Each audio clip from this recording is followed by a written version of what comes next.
Number 5 માટે 3 plus √2 3 plus 2 √2 3 plus 3 √2 રીત એની એ જ રકમ ભલે ગમે તે સ્વરૂપમાં હોય a2 તો a2 ની જગ્યાએ મૂકવાના પહેલા 3 વત્તા વર્ગમૂળ 2 પછી માઇનસ a1 ની કિંમત 3 તો જો અહીંયા 3 પ્લસ માઇનસ દૂર થઈ ગયા જવાબ શું આવશે વર્ગમૂળમાં 2 એના પછી a3 ની કિંમત 3 પ્લસ 2 વર્ગમૂળ 2 વચ્ચે માઇનસ હવે ધ્યાન રાખજો વચ્ચે માઇનસ છે એટલે a2 ની કિંમત કઈ છે 3 પ્લસ વર્ગમૂળ 2 પણ આગળ માઇનસ છે એટલે a2 ની કિંમત મૂકતા ચિહ્ન બદલાશે 3 માઇનસ વર્ગમૂળમાં 2 ખ્યાલ આવી ગયો હવે 3 માઇનસ 3 પ્લસ માઇનસ દૂર થયા અહીંયા 2 વર્ગમૂળ 2 માંથી વર્ગમૂળ 2 જેમ આપણે 2x માંથી x માઇનસ કરીએ તો x મળે છે 2x માંથી x માઇનસ કરીએ તો આપણને x મળે છે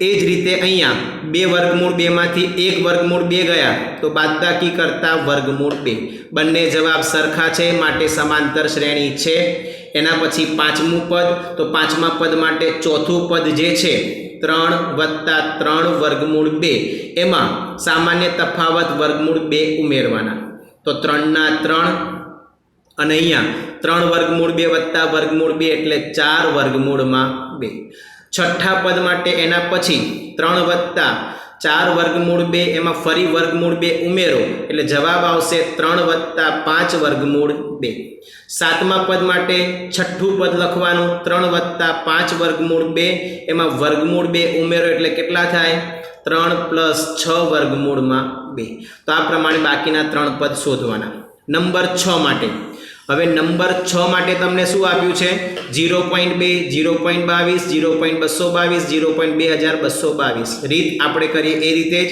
a2 માઇનસ a1 a2 એટલે 0.22 માઇનસ 0.2 આ 0.22 માંથી 0.2 માઇનસ કરશો એટલે 0.02 આવશે એ પ્રમાણે a3 માઇનસ a2 0.222 માંથી 0.22 માઇનસ કરશો તો બાદબાકી કરતા 0.002 આવશે બાદબાકી સરખી આવતી નથી માટે સમાંતર શ્રેણી નથી સાતમો દાખલો આગળ ત્રીજો અને ચોથો સમજાયો તો એ પ્રમાણે છે એટલે એ પણ તમને મેં હોમવર્કમાં આપ્યો છે નંબર 8 આઠમા દાખલામાં તમને આપ્યું છે -1/2 -1/2 -1/2 -1/2 દરેક પદ સરખા છે પણ રીત આપણે કરીએ એ જ રીતે a2 માઇનસ a1 a2 ની જગ્યાએ -1/2 વચ્ચે સૂત્ર પ્રમાણે માઇનસ આવશે પણ a1 ની કિંમત પણ કેવી છે માઇનસ તો વચ્ચે માઇનસ માઇનસ પ્લસ થઈ જશે આગળ સમજાવી દઉં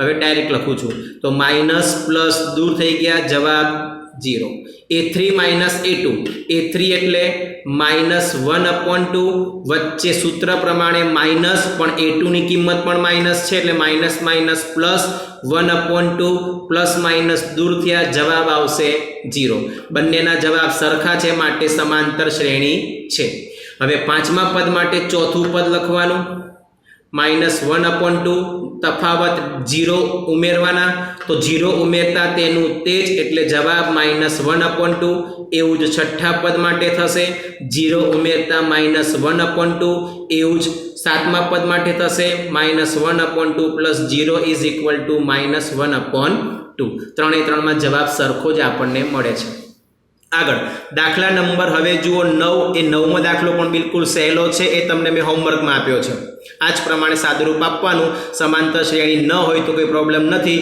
સમાંતર શ્રેણી બને તો 3 પદ શોધવાના પાંચમું છઠ્ઠું ને સાતમું આગળ number 10 a 2a 3a 4a હવે આની અંદર પણ આપણે આગળની જેમ જ કરવાનું છે a2 માઇનસ a1 a2 એટલે 2a માઇનસ a1 એટલે a હમણાં સમજાવ્યું હતું કે જેમ 2x માંથી x બાદ કરો તો x મળે એમ 2a માંથી a બાદ કરો તો a3 માઇનસ a2 તો a3 એટલે 3a માઇનસ a2 એટલે 2a 3a માંથી 2a માઇનસ કરો તો પણ કેટલા આવશે a બંનેના જવાબ સરખા એટલે સમાંતર શ્રેણી છે સમાંતર શ્રેણી છે તો હવે શું કરવાનું a5 એટલે પાંચમું પદ પાંચમા પદ માટે ચોથું પદ કયું 4a એ ચોથા પદમાં d એટલે a ઉમેરવાના તો 4a વત્તા a એટલે 5a a6 5a વત્તા a એટલે 6a, a7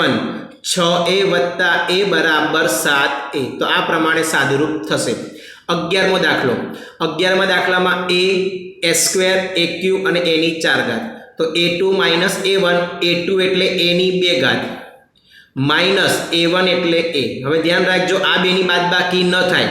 આમાં સહગુણકની બાદબાકી કરી છે, ઘાત નથી, સહગુણક છે. તો 2a માંથી a બાદ કરતા a થાય, 3a માંથી 2a બાદ કરતા a. પણ અહીંયા ઘાત આપી છે અને ઘાતમાં કદી બાદબાકી થાય નહીં. તો આની અંદર તમારે બંનેમાંથી ખાલી કોમન કાઢવાનું. બંનેમાંથી કોમન કાઢો a કોમન કાઢો તો અંદર શું આવે? a minus 1. એ કોમન કાઢતા અહીંયા a, બીજામાં માઇનસ 1. એ પ્રકારે ત્રીજું પદ એટલે a ક્યુબ, a ની 3 ઘાત, a2 એટલે a સ્ક્વેર બરાબર. ત્રીજું પદ a ઘન, બીજું પદ a સ્ક્વેર. અને આ બંનેમાંથી જો a સ્ક્વેર કોમન નીકળશે તો a સ્ક્વેર તમે કોમન કાઢો છો તો અંદર a સ્ક્વેર કોમન કાઢતા અંદર શું આવશે? a minus 1. બંનેમાંથી a સ્ક્વેર કોમન કાઢતા a માઇનસ 1. અને હવે બંનેના જવાબ સરખા થતા નથી. જવાબ સરખા થતા નથી માટે સમાંતર શ્રેણી નથી. નંબર 12. નંબર 12માં વર્ગમૂળ 2, વર્ગમૂળ 8, વર્ગમૂળ 18, વર્ગમૂળ 32. તો આમાં શું કરવાનું? તો આની અંદર તમારે સૌથી પહેલા વર્ગમૂળ 2 એમના એમ જ, વર્ગમૂળ 2 એમના એમ જ. વર્ગમૂળ 8 છે, વર્ગમૂળ 8, 8નું વર્ગમૂળ નથી નીકળતું પણ 8ના ભાગ પડે, 4 દુ 8. તેમાં 4નું વર્ગમૂળ 2, 2નું ના મળે એટલે વર્ગમૂળમાં 2. એ રીતે 18 એટલે 9 દુ 18, એમાં 9નું વર્ગમૂળ 3, 2નું વર્ગમૂળ ના નીકળે. 32 એટલે 16 દુ 32, તો 16નું વર્ગમૂળ 4, 2નું વર્ગમૂળ ના મળે એટલે વર્ગમૂળમાં 2. તો આ રીતે શ્રેણી બનાવવાની. આમાં તમને સાદુરૂપ સહેલું પડશે. હવે a2 માઇનસ a1, તો a2 એટલે 2 વર્ગમૂળ 2, a1 એટલે વર્ગમૂળ 2.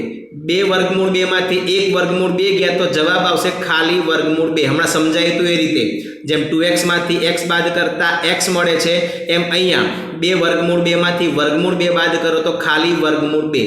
2 માંથી 1 જાય તો 1, સહગુણક 1 લખવો હોય તો લખો, ન લખો તો પણ ચાલે. a3 માઇનસ a2 એટલે 3 વર્ગમૂળ 2 માંથી વર્ગમૂળ 2 માઇનસ કરો તો કેટલા આવશે? 2 વર્ગમૂળ 2. સોરી, ત્રીજું પદ 3 વર્ગમૂળ 2, બીજું પદ 2 વર્ગમૂળ 2. તો 3 વર્ગમૂળ 2 માંથી 2 વર્ગમૂળ 2 માઇનસ કરશો તો કેટલા આવશે? 1 વર્ગમૂળ 2. બંનેના જવાબ સરખા છે માટે સમાંતર શ્રેણી છે. અહીંયા આગળ સહગુણક 2 લખેલો છે. તો અહીંયા બંનેના જવાબ સરખા છે માટે સમાંતર શ્રેણી છે. અને હવે 5મું, 6ઠું ને 7મું પદ. 5મા પદ માટે ચોથું પદ લખવાનું 4 વર્ગમૂળ 2, સામાન્ય તફાવત વર્ગમૂળ 2, તો 4 ને 1 5 વર્ગમૂળ 2. અહીંયા 5 વર્ગમૂળ 2 વત્તા વર્ગમૂળ 2 બરાબર 6 વર્ગમૂળ 2.